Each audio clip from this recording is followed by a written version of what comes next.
د اوستا نهمه یسنا یا ایحوه نهمه اشته اوویشتم بند د کتاب اته‌ویشتم بند په دې بند کې زردکتر د هغې وبا نه نالښت کا چې د استوګنو په پاده ورګډه شوې اوهمې ته په خطاب کې داسې وایي: ته دې اوبه پر موږ زبېښوه، موږ ښایي ستا بوټي ډېر ووینو تر څو پر هسکو غرونو مو کلي، کورونه او ګرامه ډېر شي.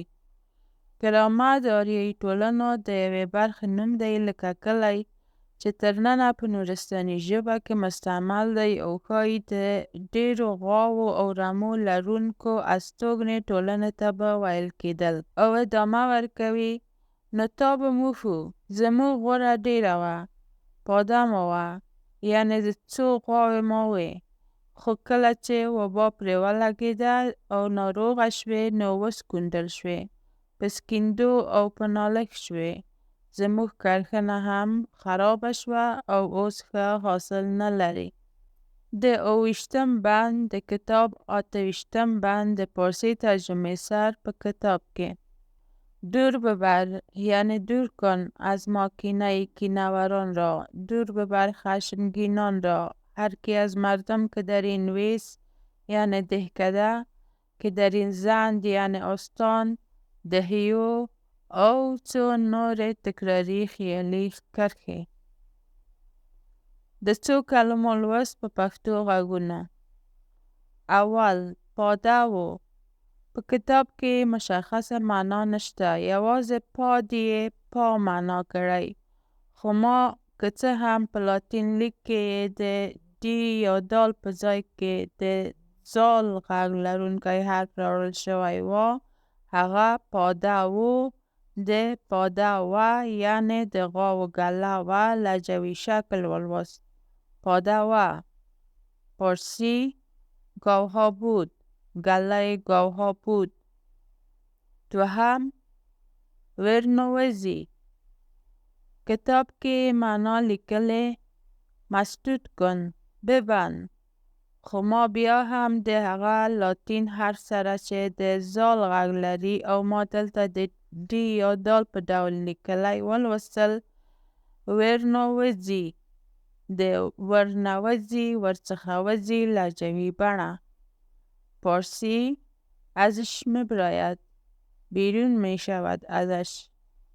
دریم: سکندیم. دوی معنا لیکلې شکستن، خو ما ولوستل سکیندیم، د سکونډیم، سکونډلو له اصله او د هغو یو شکل، د ځورولو، درد، نالښت او تکلیف په معنا، چې وروسته په پارسي کې شکنجه ترې جوړ شوي. دلته د یو لهجوي میم پسوند سره د متن په جمله کې داسې راغلي: ورنوزي سکندې، له درده نالښت کا، سکندې ترې وځي. پارسی: سکندیم، شکنجه. در جمله متن ازش بیرون می شود شکنجه، ناله از درد. اته‌ویشتم بند د کتاب نویشتم بند. په دې بند کې بیا هم د هومې له خولې د زردکتر ګیلو او ګرماندو ته ځواب دی چې ده ته داسې وایي: زه به ستا دپاره د غواوو نه ځور او ناروغي وباسم، غواوې به دې بیا بچي وزېږوي، ځمکه به دې بیا نوې شي او ښه حاصل به ورکا، د غواوو ګله او پاده به دې نوې شي او روغه به شي. نو ته زما نښې وینه، زما له نښو څخه زما خره پیدا ګوره چې رپا کوم. هومه دلته زردکتر ته د خپل بوټي د استفادې په نتیجه کې د ځمکې او غواوو د نوي کېدو او رغېدلو ډاډ ورکوي.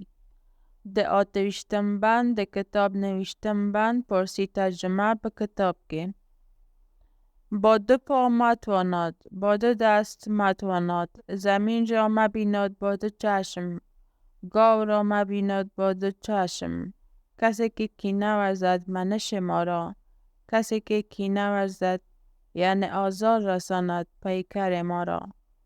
د څو کلمو لوست پښتو په چوکاټ کې.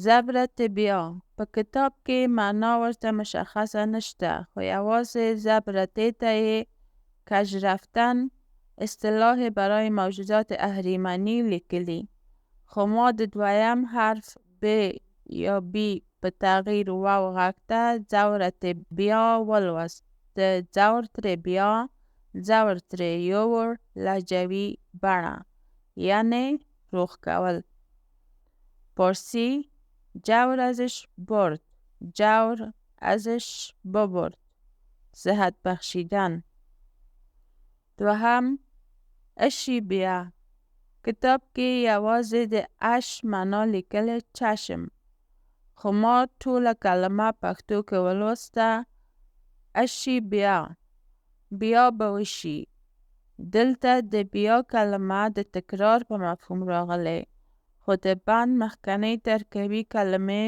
بیا ما چې ولوسته د بیول وړل لرې کول له مصدر څخه و پارسی شود باز شود بار دیگر دریم گاوی بیا په کتاب کې مې د دې کلمې معنا هم پیدا نکړه خو ما ولوسته گاوی بیا غوای بیا یا بیای غوا په متن کې د غوا د بیا زیږولو په جمله کې راغلی یعنی غوا به بیا وزیږوي هغه به بیا زیږول وکا پارسی گاوش باز در جمله متن گاوش بار دیگر خواهد زایید زموږ نویشتم او دېرشم بندونه د کتاب دېرشم او 11 بندونه به بل پروګرام کې راوړو